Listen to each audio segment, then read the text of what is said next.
আজকে 19 November new York সেশনে gold market কিছুটা সাইডওয়েজ মুভ করতেছিল 1 মিনিট ও 5 মিনিটে। তো আমি সাইডওয়েজ মার্কেটে পরপর দুইটা ট্রেডে এসেল চলে যায়, আপনারা দেখতে পাচ্ছেন স্ক্রিনে।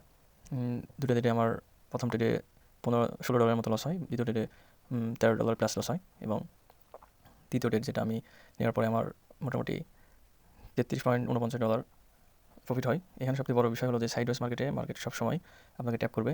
আমি নিজেও ট্যাপ করছিলাম আজকে, এবং পরপর দুটো ট্রেডে আমার এসেল চলে যায়, এবং তৃতীয় ট্রেডে আমি আমার নিজের স্ট্র্যাটেজি অনুযায়ী ট্রেড করছি এবং নিজেকে রিকভার করছি। এখন বিষয় হলো যে মার্কেটে লস থাকবে, মার্কেটে টিকে থাকতে হলে লস মেনে নিতে হবে, অ্যাগ্রেসিভভাবে কোনো ট্রেড করা যাবে না। আজকের মতো আমি ট্রেড অফ করে দিছি, আর কোনো ট্রেড নিব না। এখানে সবথেকে বড় বিষয় হলো যে দিন শেষে আমাদের প্রফিট রাখতে হবে। লস ঠিক আছে হবে, কিন্তু চেষ্টা করতে হবে লসকে মিনিমাইজ করার। আচ্ছা, সবাইকে ধন্যবাদ আমাদের সাথে থাকার জন্য। ভিডিওটা ভালো লাগলে লাইক, কমেন্ট, শেয়ার করবেন, সাবস্ক্রাইব করবেন এবং বন্ধুদের সাথে শেয়ার করবেন। এই বলে আমি আমার ভিডিওটি শেষ করছি, এবং সবাইকে ধন্যবাদ। আসসালামু আলাইকুম।